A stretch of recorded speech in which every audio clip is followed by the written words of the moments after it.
Hello, and again, welcome to Bit Depth. I'm Santiago Ramones. Across from me is... This is Paul Whitacre from Denver, Colorado. Awesome. So, of course, who are you and what do you do? So I am a singer-songwriter.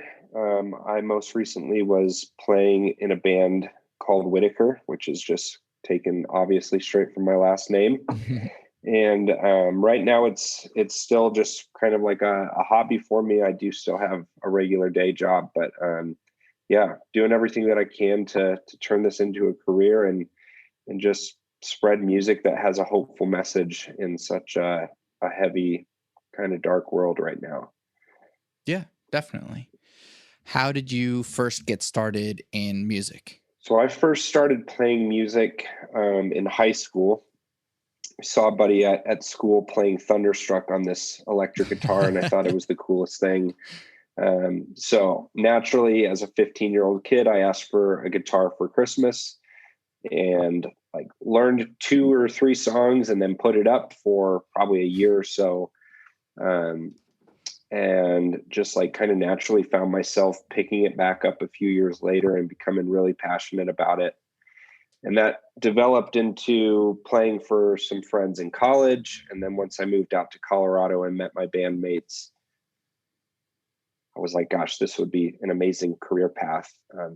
And knew it would be really, really difficult, but, I was just like, I want to go for this. So yeah, it's kind of the 10,000 foot view on how things have developed over the years. Yeah.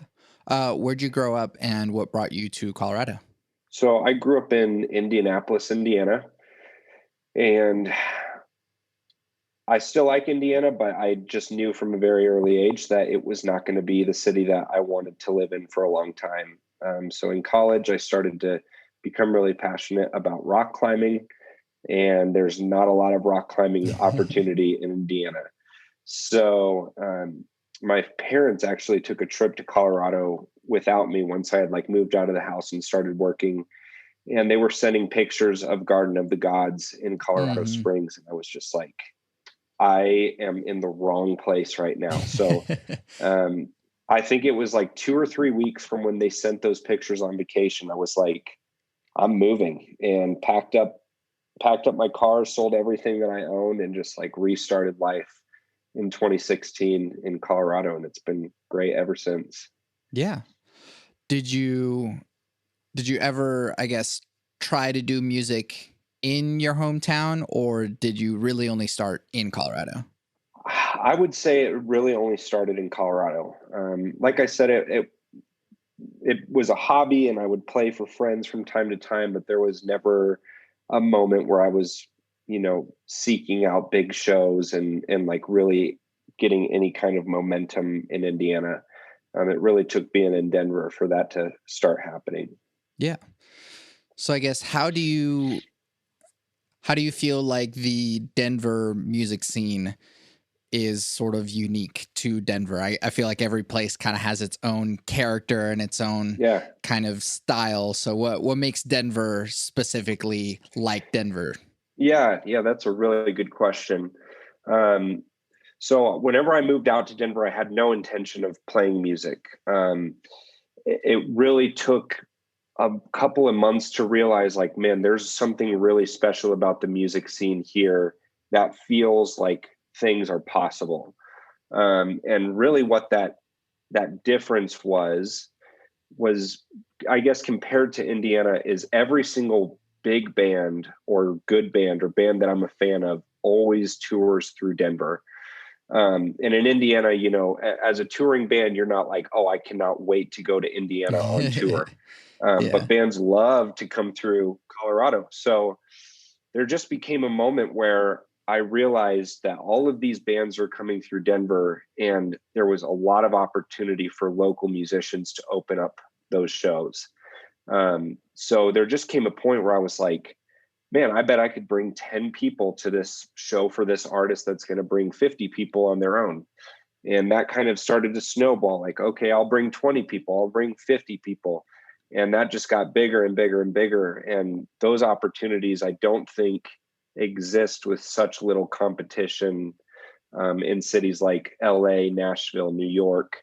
But we're just kind of in this bubble in Denver where it's like, gosh, there's a lot of low hanging fruit Mhm. for like a musician that's willing to work hard here. And yeah, it just kind of like captivated me, and I never looked back. Yeah, heck yeah. What do you think are the factors that contribute to an artist's success, specifically in Denver? Man, you just got to be relentless. I think that's the biggest thing. And not that I'm like a successful musician by any means, but I would say for like every opportunity that someone tells me yes to, I'm getting rejected like 100 other times. And it's really tough to not get down on yourself and not be like, oh, people just hate my music and I'm not meant for this life. You just kind of got to keep going and just believe in the art enough to like be able to brush off the negativity that you get from the music scene every single day. And I think if you believe in it and you have a purpose, then, there's going to be a path for you one way or another.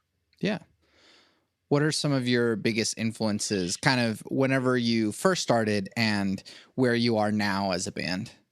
Yeah, that's a good question. I think like some of my earliest inspirations were Jack Johnson and Dave Matthews Band.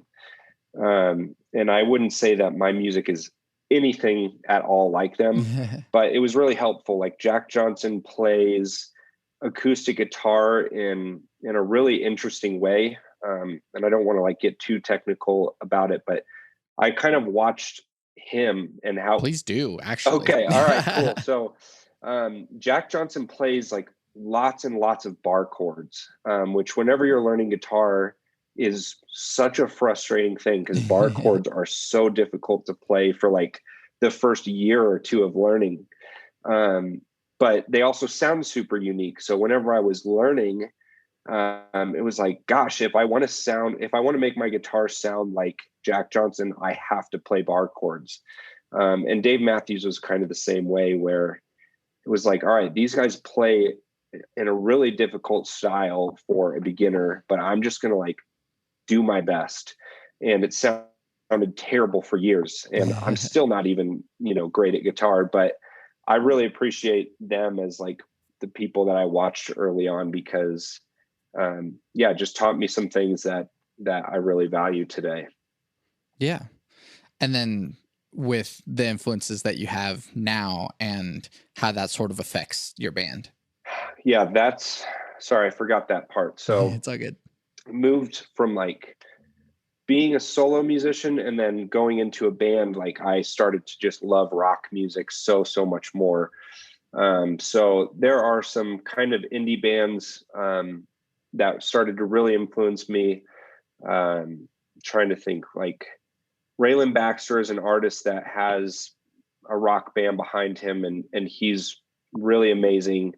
Will Dorado is one. Rainbow Kitten Surprise, kind of a weird name, but just like these rock bands that in their live shows just had huge sounds, and I was like, that's what I want to go for as a band.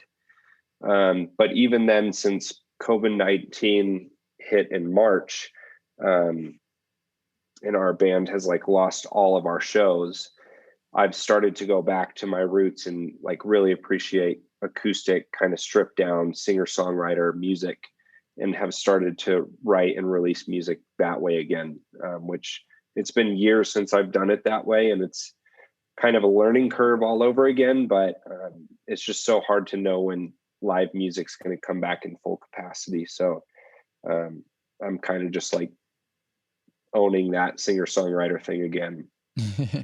Yeah, that's something that I relate to a lot because I do that a lot too, or I kind of started out with that, like, here's just me and a guitar.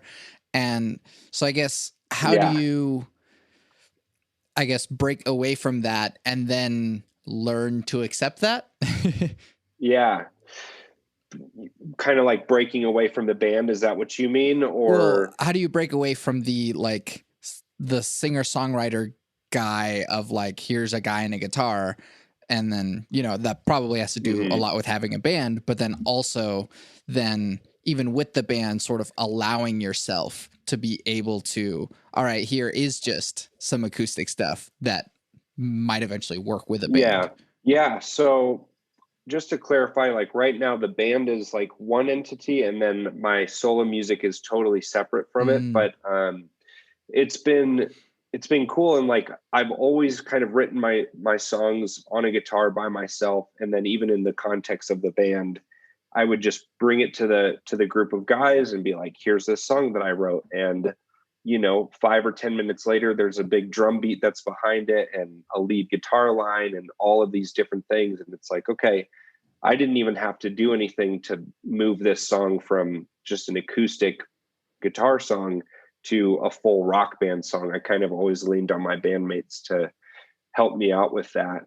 Um, but now that I'm like writing and recording at home, um, and I'm not really even worried about the live shows at this point. I'm just like, I could, do whatever I want with these songs. And even though I write them on my acoustic guitar, I can use these digital keyboards and like digital percussion and make it sound almost like a band song. And I made it in this tiny little bedroom. So I think just my view of the music industry and like how I'm going about it is totally changing because of this year. yeah, definitely. What do you normally write about, or is there even a limit to what you write about? Yeah, I think I fall right in line with artists that write about love and relationships and all of that good stuff. But that can become a little tired over time if you don't have something really unique to put out there.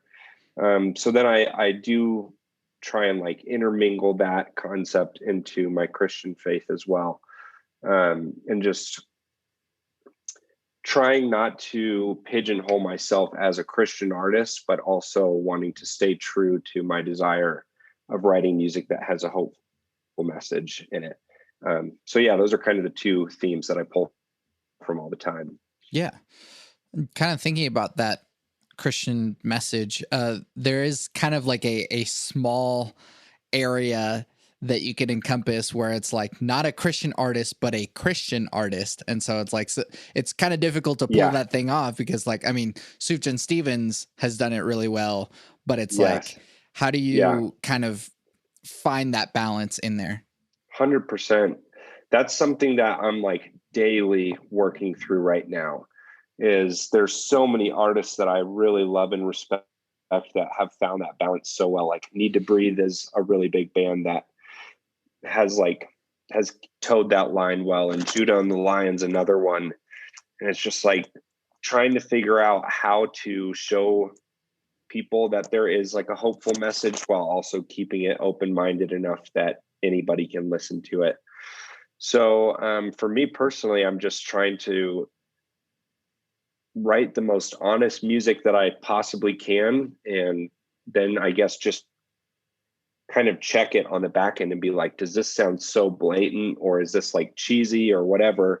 And if I get done with the song and it's like I feel like I was honest and I communicated what I wanted to communicate, then great. I'm gonna wrap it up and send it off and let it like be out there. Yeah, definitely. How do you feel about like the Christian music genre? Because I feel like sometimes it's such a specific thing, and that once you Yeah. kind of veer into that territory, it like it's hard to kind of break out of that box. Yeah, that's a really good point. And I think so. I guess a couple things.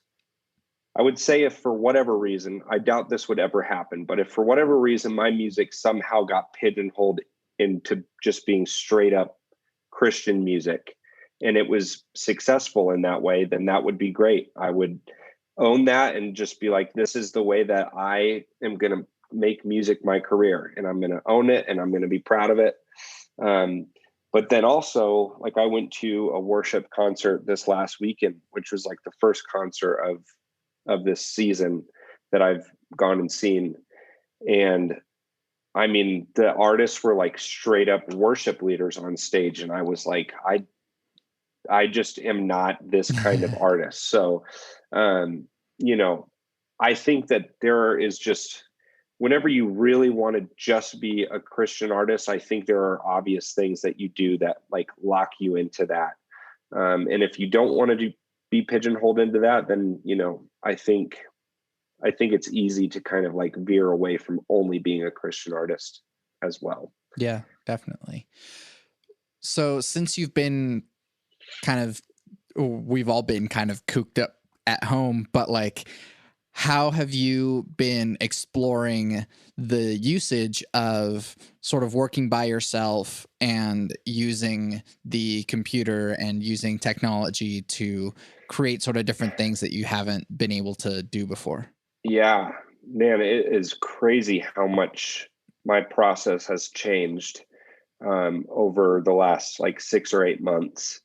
Prior to coronavirus, my band would like pay a producer $10,000 and we would go into a studio and like have someone else completely take care of our recording process. And once we lost all of our shows, that was just clear that it wasn't a reality anymore. And I like bought a new computer, bought Logic Pro, bought like a cheap used microphone off of Facebook Marketplace, and just like started to go for it. And it sounded super bad at first, and it's still definitely not totally dialed in, but it's just a big process of trial and error right now. And I have no idea what I'm doing, but I just kind of like press buttons and turn knobs until it sounds good to my ear. And I'm like, all right, I can't afford to do this any other way. So this is how it's going to be. But it's been really fun. And one of the hardest parts of like recording with another producer was spending time in the studio and then leaving and then being excited about what you just recorded, but having to wait like weeks before you heard that producer's edit of it. And it's like, oh my gosh, I just want to listen to it right now. Mm-hmm. And now whenever I'm recording it here, I'm like, okay, I can mix this and do whatever I want to it. And there's no pause of like needing to like wait for someone else to work on it, which is really great for somebody that is impatient like I am. Yeah, no, definitely. Um, so you do kind of mention being in the studio and also live shows. How do you kind of compare the experience of creating music in the studio versus having this live experience and playing in front of people? That's a really good question. Um, so in the like digital age of Spotify and everything, I think every artist is kind of aware of there being like a formula that Spotify and Apple Music like wants. Like they want songs that are 3 minutes and 30 seconds long, and they want them super loud and tight and whatever else, you know. And then in the live show, we were a band that just loved to have long solos and long intros and very like I don't even know what to call it, but we were just super loose. We didn't play the song the same way twice ever. So it's kind of a challenge to play the songs one way in a live setting and just be like, gosh, this is so much fun to have all the freedom in the world and play it any way that we want. And then go into a studio and be like, all right, now what do people actually want to hear? And like, how long can this song be to hold people's attention and whatnot? There's just like two totally different thought processes that go along with it. But I think both are equally fun. It's just totally different methods, you know? Yeah. How do the or how would the band members sort of change what your perception of a song would be whenever you brought it to them? And sort of, because I noticed this in myself too, is that maybe over time I'll listen back to something I've done, or whenever I play with a different guitarist or a different drummer, I'll hear something different in the song. So like how does collaboration sort of change your perspective about your music? Man, they always made all of the songs like so much better. And it's one of the hardest parts of knowing like we're going to be playing less and less together just because we're kind of all going different directions in life. But every time I'd bring a song, I'm not the kind of person that like writes a song and can envision at the start what it's going to be at the end. I rely on other people to say, like, this is what kind of drum beat should go in, or this is the instrumentation that I would use in this song. So to be able to go to musicians that I trusted, and like just play the song on the guitar, and for them to immediately be like, all right, this is the banjo part, and this is the guitar part, and this is what the drums are going to do, always just was like such a fun experience to have my idea of a song like immediately expanded. Yeah. Yeah, that's super cool.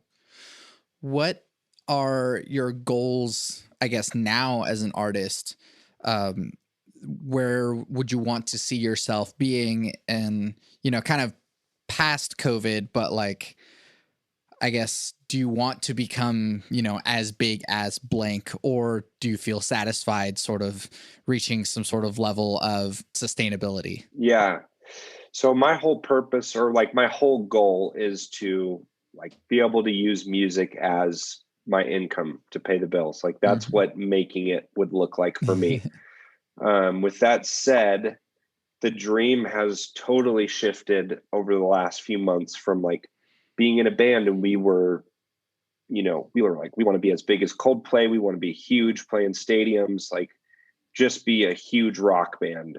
And now just being like a solo songwriter, I'm like, well, maybe I could help write songs for other artists and like have some income that way. And maybe having like music placed in TV shows or whatever is another way of making some money. So it's not so focused on playing for huge audiences anymore as it used to be in the band, which is a bummer because playing live is so much fun. But I don't know if I would have as much fun playing music just by myself on stage. So I'm just kind of looking at the different routes that could become like sustainable as a career. Yeah, definitely. I guess, well, sure, I'll go into the kind of more broad philosophical musical type questions. So, is there such a thing as bad music? I don't think so. Um, I think if you're making music that feels honest and like, what you want to get out of it, then that's great. Um, yeah, I think there are songs sometimes that I write and I'm like, oh, that's not as good as others. But I think if you're like thinking through things and you're making what you want to make, I don't think there's such a thing as bad music, I guess. Yeah. What is selling out? So I would say, like, for the first album that our band made, so there's this thing in Denver called what's it called? Hometown for the Holidays, which is like our local radio station that has the highest listenership, chooses 10 artists every December, to like play their song on the radio. And it gets hundreds of submissions, and it's very clear, like, your song needs to be 3 minutes and 30 seconds long. Like there's a formula that they want the song to hit. And for our first album, we were like, all right, we're gonna win Hometown for the Holidays, and we're gonna make our song the way that the radio station wants us to make a song. And we'd never won, probably because our music sounded like formulaic. And that, in my mind, is kind of selling out. It's just like, we're going to do what other people tell us to do because they say that it's the right thing, and like we lose the connection with why we even do it. Mm-hmm. Yeah. Do you separate art from the artist? Mm. Can you explain that anymore? So it's like where I don't know, like there tends to be some terrible people in the greater music scene. The biggest examples being like Yes. Kanye West, or depending on if you've seen the documentary, Michael Jackson.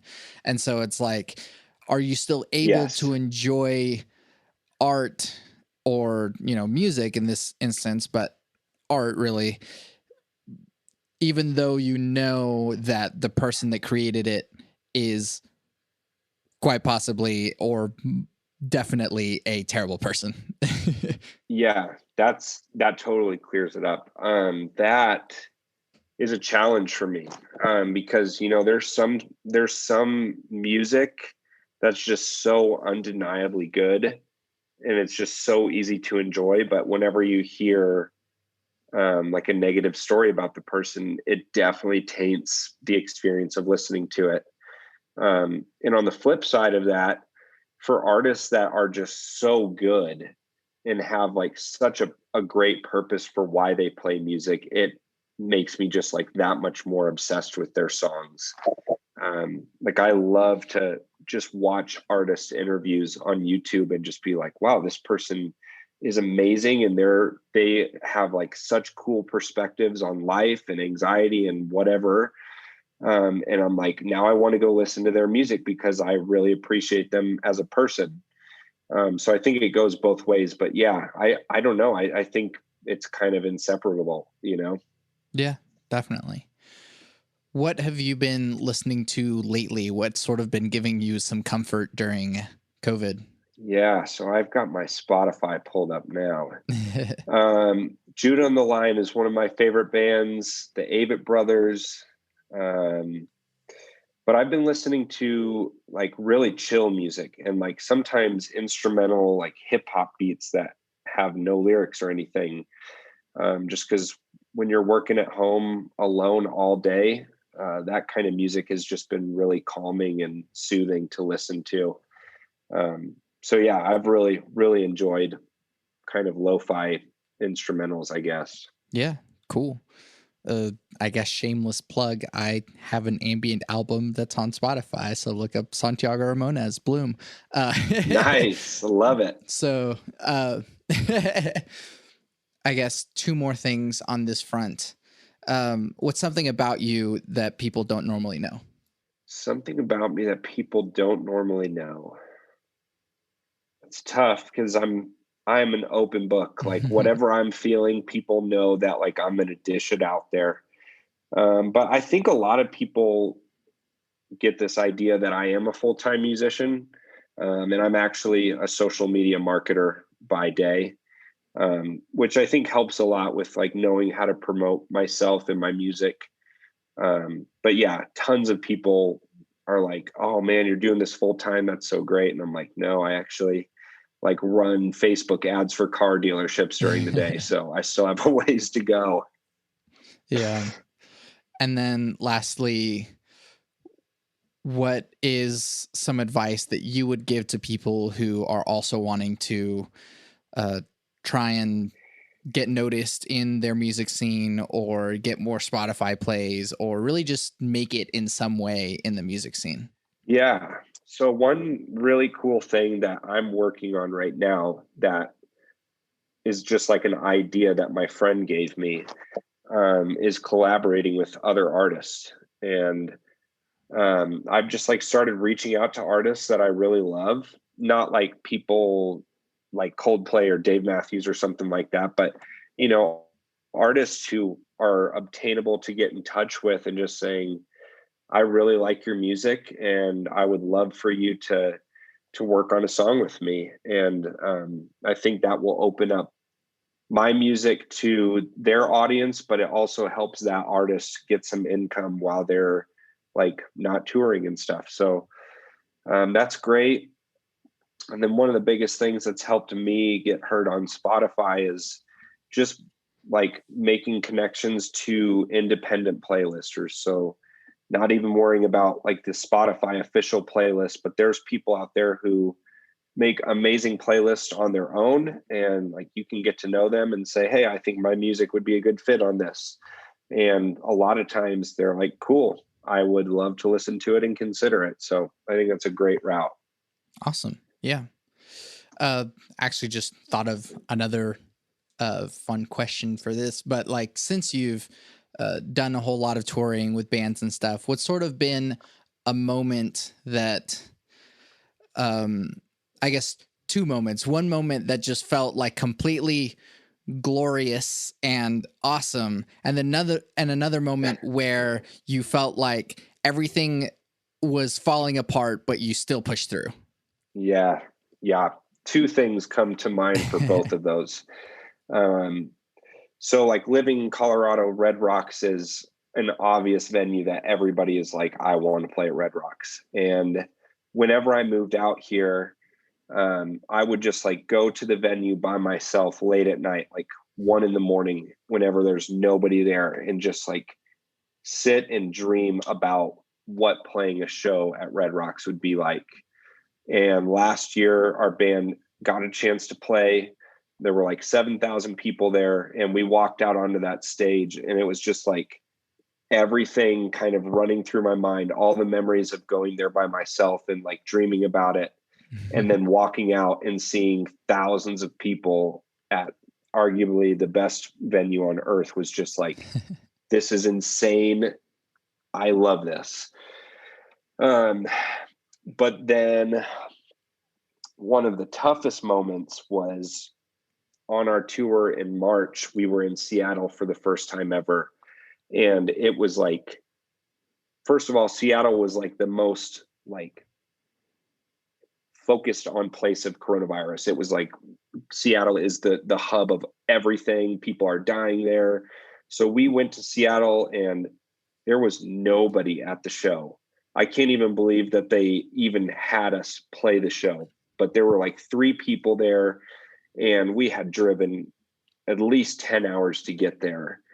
And it was like, wow, this is terrible. I do not want to be doing this right now. But we pushed through it, and like still to this day, it's a few of the band members' like favorite show, just because when there's nobody in the crowd, you can just try anything and like not be worried about being judged. So I guess it was fun in certain aspects, but it was tough to get through. Those 3 people got a heck of a show. Yeah, exactly. Switching gears to the tough questions now. What is the role of spirituality or religion in your life? So spirituality and religion is just like my only source of hope. Like without my Christian faith, I just feel like so much anxiety and so scared of like the world. And whenever I like focus on my faith and I press into like that side of my life, that's the only source of hope and like the only way to like release and melt away some of that anxiety. So huge part of my life. And man, I like struggle to press into it a lot. You know, it's easy to just be distracted by so many other things in the world. And it's hard to prioritize like making that important to you. But it's just so obvious that when I'm in a moment of life where I'm pressing into it, there's less anxiety, there's more clarity. I feel happier. And whenever it like takes the back seat to other things, I'm like, gosh, I feel overwhelmed and sad and just like hopeless. So it's crucial for me. Yeah. So then I guess I always like asking this for people who are Christian is, at what point did your faith become, I guess, get into your own hands rather than like, oh, it's what my parents raised me to be or whatever? Like, at what point did you commit yourself?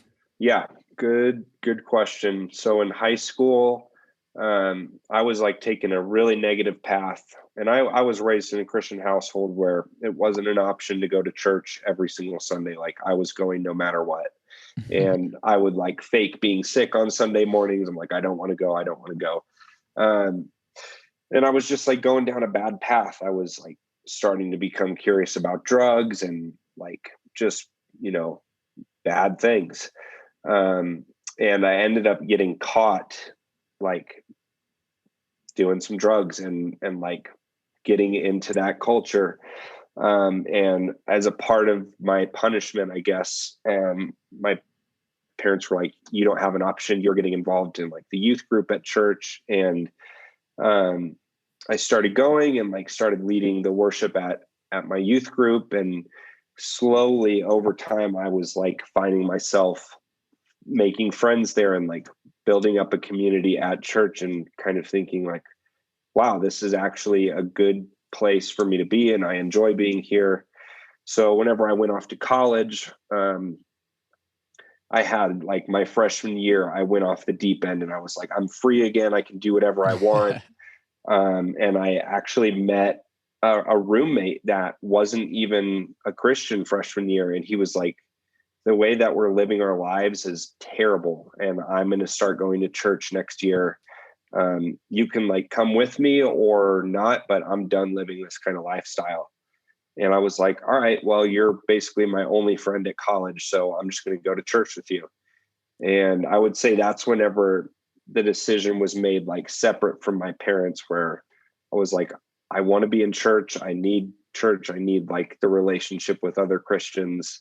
And that was like a big pivoting moment for my life. Yeah, definitely. What is your definition of God? Man, I just think God is like the ruler of this world. And like I said earlier, just like the only source of hope and the only source of good in this world. And yeah, just the creator and the king. I guess that's as simple as it is for me. What is free will? Man, I think, free will is like it sounds. It's a freedom that every single human has. We have, the right to make any and all decisions that we want, but not without consequence. And I think that, it's beautiful that God has given us free will, but at times it's also really frustrating because it's like, I wish you would have just made it so easy for me to follow you and to like do whatever is right in this world. But yeah, I think without free will, then the relationship between God and his people is not as significant. So it's a really important aspect of the Christian faith. Yeah. What happens when we die? So I actually just got done reading a book. I'm totally going to blank on the name. It's called Erasing Hell, actually, by Francis Chan. And I had just like met some friends and they were like, you got to read this book called Erasing Hell. Like it kind of challenges all these ideas of heaven and hell.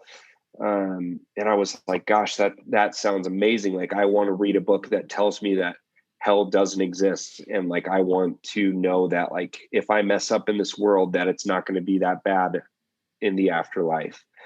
And this book just like totally debunked that idea. I think it's like super clear using scripture that, that heaven and hell are both very real. And that, yeah, God is a jealous God that is going to judge us based on what we did and what our faith was like in him. So yeah, I think it's after like asking some hard questions and going through that book and just having conversations with people, as much as a bummer that it is, there's no way around there being a heaven and hell in my eyes. How do you determine what good behavior is? So I am like the furthest person from like having good behavior, I would say. I struggle with so many things and like I'm very, very hard on myself and just feel like I need to be doing better all the time. And that is what's so amazing about my like belief in the Christian faith is we're promised that, we're humans, we're incapable of living a perfect life. And really like the gift of grace and mercy from God is, if we have faith in him and we believe that he can bridge the gap between us being like broken humans in need of a savior, then we receive that grace. So, that's a really, really hard thing to communicate to people who are just good. Like they give their money to good places, they volunteer their time, they like care for people.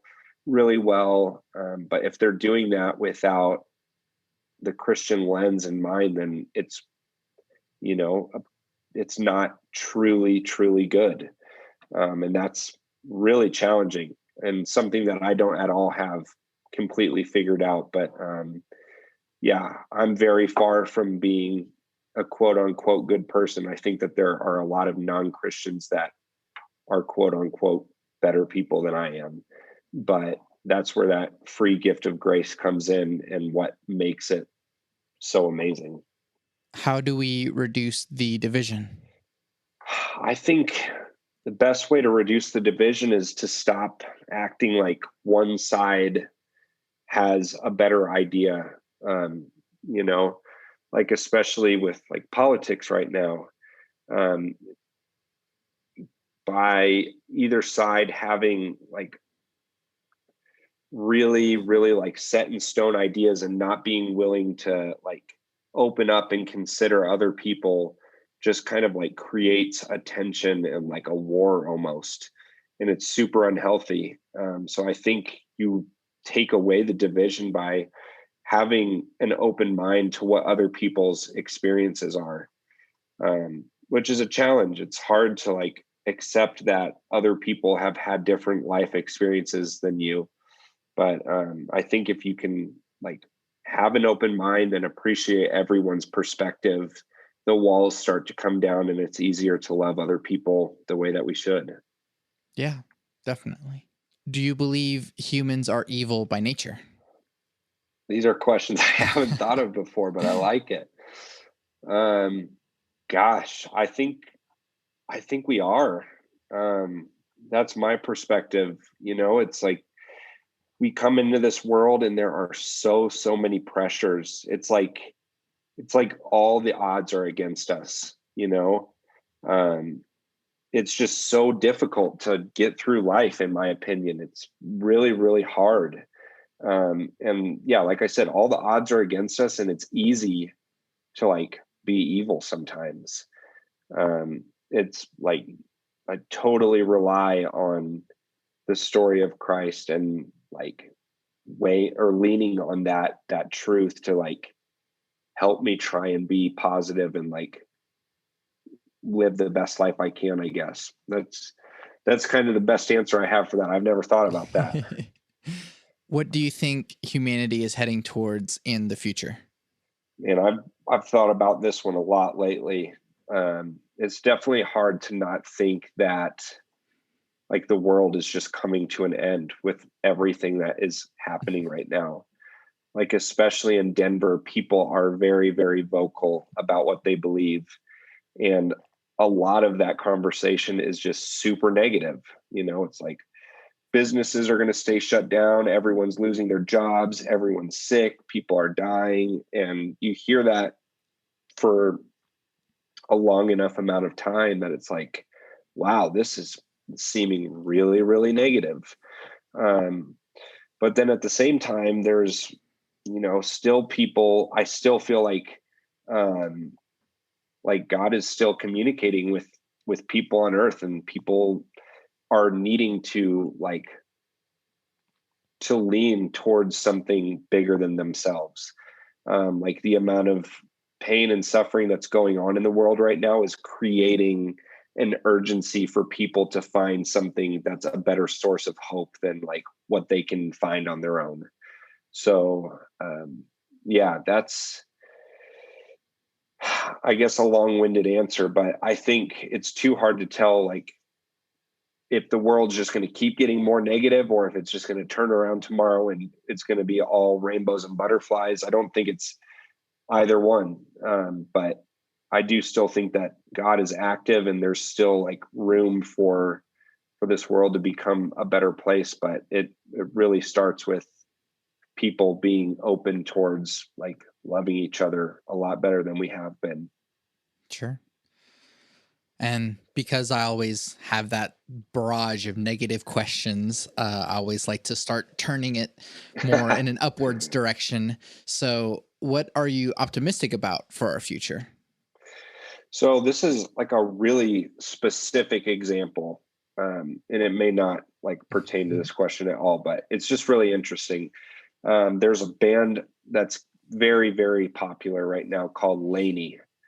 They're a huge like pop band on the international scene. And I don't think that they're Christians, but um, they have a song that's called "I Still Talk to Jesus." And in the song, he's like talking about like doing cocaine and drinking and going to the club. But then at the end of the day, he like still feels a desire and a pull on his heart to like turn to Jesus. And I think that that's like one very, very specific example of one guy that's being really vocal about something that a lot of people are experiencing. That like people are like living in kind of like negative ways, and at the end of the day they feel like this is not fulfilling, I need something more to get me through this life. So I do feel hopeful that like there is still that tug on people's hearts. And again, we're like getting to a point where the world feels so negative that people can't push it off any longer. They have to like dig into what they actually believe, which I think is exciting. What makes you content? Honestly, very little. And that's something that I struggle with as a human. Like my brain is so overactive. I'm like thinking about work, and then I've got two side jobs. Like I've mentioned to you, like I run the sound at my church, and then I'm thinking about my band, and then I'm thinking about my solo music and how I can make it a career. Just feels like I'm so distracted all the time, which is like really, it's a very heavy burden. And like I said earlier, in the moments of my life where I'm not prioritizing my faith, I feel so distracted and like disheveled. And in the moments where I reach full capacity and it's like I'm about to break down, I need to like start cutting things out of my life and prioritizing my faith, then it's like, okay, I do feel content, like just sitting still, not worrying about social media, like taking a step back and just breathing a little bit. So I think like the less that I have going on, the more content that I am, which is totally opposite of what I'm pursuing most of the time. Yeah. When will you be satisfied? I don't think I will be on this earth, honestly. Um, I just always want more and more and more. And I just think that's like the human nature. I think some people figure out that formula, but I'm just confident that like enough things have been accomplished that were dreams of mine, and I'm still not satisfied, that I am just aware that like nothing will ever satisfy me. Like for years, it was like if I was just in a band and other people played music with me, I would be happy. And then I got in a band, and then it was like if we could just play Red Rocks, then I would be happy. And then we did that, and it wasn't enough. And if I just have this many listeners or this blah blah blah, it's all just like such irrelevant stuff that like doesn't really make you happy as a person. And I've at least reached a point where I'm like, there is truly nothing in the world that is going to like satisfy me. Um, so yeah, I'm looking towards another life, honestly. Hmm. What advice do you have for people in general? I would say it just feels so good to like acknowledge what you're passionate about and just chase it like crazy. Um, because all throughout college, I knew that I was passionate about music, but I wasn't doing anything about it. And once I got out here, I was like, I'm going to try and do something about this. And like the things that followed were amazing. And the only reason I hadn't tried them before was just letting fear stop me. Um, and I just think that, you know, that thought process will work for anybody that wants to pursue anything. If it's a job or a relationship or a trip or anything, like if you just pursue your dream and like work hard towards it, there's a really good chance that it will pan out the way you want it to. So yeah, I think that's what I would say. And lastly, and potentially most importantly, Cake or pie? I think cake. Yeah. And then obviously corollary to that question is, what is the best cake?